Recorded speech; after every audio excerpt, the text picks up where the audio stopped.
So, hi Shardul, how are you? I am very good. How are you? I am good, perfect. सामान तैयार, bags वैग सब कुछ? सामान तैयार, सामान जा चुका है। अब इंतजार है कि हम कब जाएंगे। कैसा लग रहा है? टेंशन हो रहा है या बिल्कुल प्रिपेयर है क्योंकि कंटेस्टेंट को आप देख चुके हैं पहले से? नहीं, ये सवाल मुझसे सब पूछ रहे हैं और हम्म, मेरा उनसे एक सवाल है कि उनको देख लेने से क्या होगा। एग्जैक्टली। डिफरेंट। एवरीबडी थिंक्स अगर आपने लोगों को देख लिया है तो you have an advantage over them, but it's not because a I am not the only contestant who is going, there are other contestants who are going. बी, so what, I have seen all of them and they are having their own interpersonal dynamics, but मेरे साथ कैसे होंगे ये अभी पता नहीं है। So honestly I don't know if it's an advantage. तो घर में सबको देख चुके हैं आप बाहर से, क्या लगता है कौन सबसे ज्यादा ओरिजिनल खेल रहा है और कौन फेक लग रहा है, कौन डिप्लोमेटिक लग रहा है, कौन कैसा लग रहा है आपको? फेक लगने के लिए मुझे उन्हें जानना जरूरी है, तब मैं बता सकता हूँ कि ये लोग फेक हैं। बट जो देख के लग रहा है बहुत रियल है वो है I think Jasmin, and I think Salman himself said that Jasmin बहुत रियल है कि डिटर्जेंट पे रोते हुए मैंने लड़की को देखा नहीं है ऑन नेशनल कैमरा, और आई थिंक ये रियल ही है। ऑल्सो उनके जो इश्यूज रहे हैं वो काफी रियल रहे हैं अभी तक। मुझे लगता है even Rubina is real because ऐसी बातें अगर आप नहीं वैसे होगे तो आप करेंगे नहीं। So I think they both are real. Okay. आपको कुकिंग वगैरह का कितना शौक है? आप घर में अगर आपको टास्क दिया जाएगा, what you will choose? Please मत दो। मैं मतलब बिग बॉस अगर आप ये मैसेज पहुंचा सकती हैं तो प्लीज पहुंचा दीजिए, बिकॉज कंटेस्टेंट से तो ज्यादा बात करते नहीं है बिग बॉस कि मुझसे कुकिंग ना कराएं, क्योंकि मतलब मैं आपको नहीं बता सकता कितना प्रेशर्ड वाला जॉब होता है। जब लॉकडाउन में बाइयां नहीं आ रही थी और खुद को खाना बनाना पड़ गया था, अंडा ब्रेड बनाने में मेरी जान निकल जाती थी, और यहाँ पे 14 कुछ उसमें से पहाड़ जैसे आदमी भी हैं जिनके लिए खाना बनाना अगर पड़ गया तो मेरी तो मौत ही हो जानी है। अरे बाप रे! एंड व्हाट अबाउट बाथरूम का क्लीनिंग एंड ऑल? वो तो फिर भी कर लेते हैं, मतलब बिकॉज आई एम श्योर कि लोग अपना खुद का तो क्लीन करके आते ही होंगे। You just need the basic cleaning. तो बाथरूम इतना बड़ा इश्यू नहीं है जितना लोग बनाते हैं। Honestly cooking is the bigger issue. Okay, okay. तो मल्टी टैलेंटेड हैं, बहुत कुछ किया हुआ है आपने, एक्टिंग, सिंगिंग, और आपने इतना अच्छा एमबीए किया हुआ है जो कि पब्लिक रिलेशन और एडवर्टाइजमेंट में, इतना कुछ, इतना टैलेंट, और सबसे बड़ी बात Limca book of world record में आपका नाम है। वाओ! मतलब ये सब टैलेंट वहाँ दिखाने वाले हैं और अब आपको आप फ्लिप क्वेश्चन है ना, हाँ? अब आप फ्लिप क्वेश्चन पूछेंगे, अब आप फ्लिप क्वेश्चन पूछेंगे, ऐसे ही करते हैं ना, बकरे को काफी तैयार करते हैं और उसके बाद काटते हैं। पूछिए। नहीं, नहीं, मतलब मैं ये पूछने वाली थी आपको सबसे ज़्यादा क्या पसंद है? इतने टैलेंट्स में से आपका फेवरेट क्या है?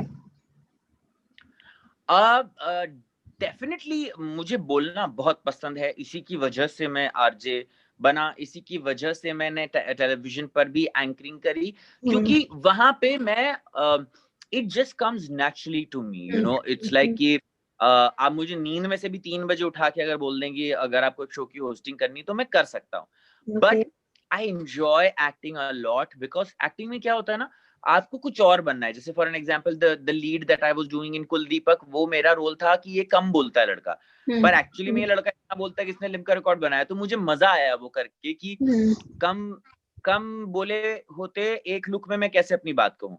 सो आई थिंक ये दोनों चीजें मेरी फेवरेट हैं।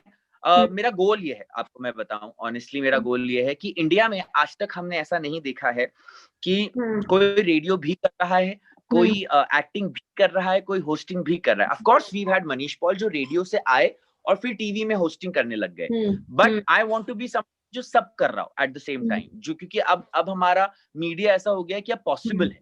एग्जैक्टली। और अभी तो 2 ग्रुप ऑलरेडी बन चुके हैं घर में, आपने देखा, वो निकी एंड जान एंड निशांत और राहुल, और एक जैस्मीन और ये सब। तो आपका कौन-सा फेवरेट है? अगर आप जाएँगे तो क्या आप ग्रुपिज़्म में बिलीव करेंगे या आपकी केमिस्ट्री सबके साथ परफेक्ट होने वाली है? जी देखिए, ऑफ कोर्स मैं जब शुरू में जाऊँगा तो मैं ग्रुपिज़्म नहीं करना चाहता हूँ, क्योंकि ना तो ये लोग मेरे को ग्रुप में लेने के लिए बैठे हुए हैं, बिकॉज़ ऑब्वियसली जब मैं लेट जाऊँगा तो थोड़े तो लोग ऑलरेडी सड़ेंगे कि नए कंटेस्टेंट्स आए। क्योंकि उनको ऑब्वियसली ऐसा लग रहा होगा कि अब 2 लोग सेफ हैं, अब कोई और नहीं आएगा नया, अब कॉम्पिटिशन कम है। सो मुझे लगता नहीं है कि आसानी से कोई हमें ग्रुप में लेना चाहेगा, और इनफैक्ट हम नहीं देख पाएंगे कि लोग पीछे जा जाके हमारे बारे में क्या बात कर रहे हैं। सो मैं जाते से ही तो किसी ग्रुप में नहीं जाना चाहूंगा। मैं देखूंगा कौन मेरे साथ अच्छा है और अच्छा नहीं है, और कौन से ग्रुप जब टास्क आता है तो सब एक दूसरे के ऊपर काटने को दौड़ते हैं। कल ही हमने देखा है कि जो सबसे ज्यादा मोहब्बत चल रही थी अंदर निक्की और जान की, वो 2 मिनट में खत्म हो ही गई ना। तो भैया इट्स अ सर्वाइवल, नॉट मतलब कोई शादी बच्चे करके जाने नहीं वाला इस शो से, सब एक दूसरे को काटेंगे।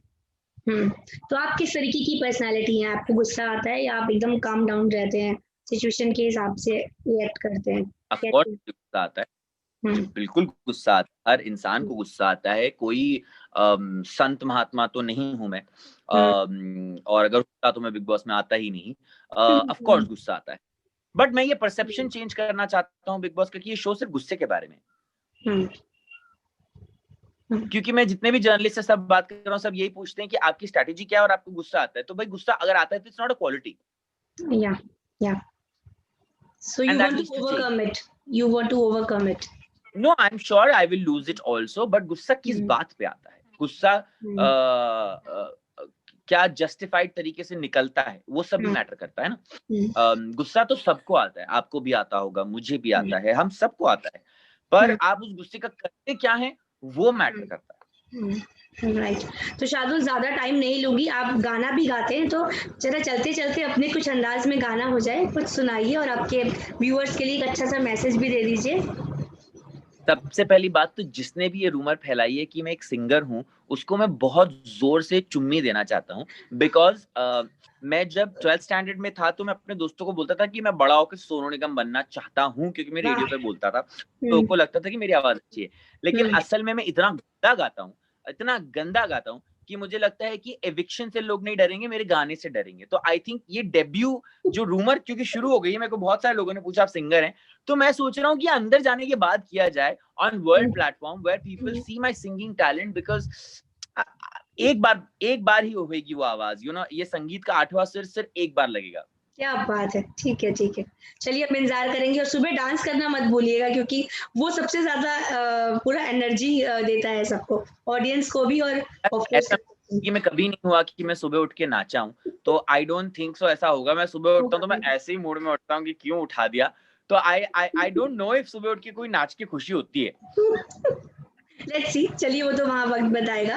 और Shardul, wish you all the very best. वहाँ भी जाके कोई ना कोई रिकॉर्ड बना के आइए, कुछ एक्स्ट्रा ऑर्डिनरी करके आइए, और सुरक्षित रहिए, जरूर सावधानी बरतिएगा अंदर पूरी तरह से। Okay, take care, thank you so much, bye bye bye.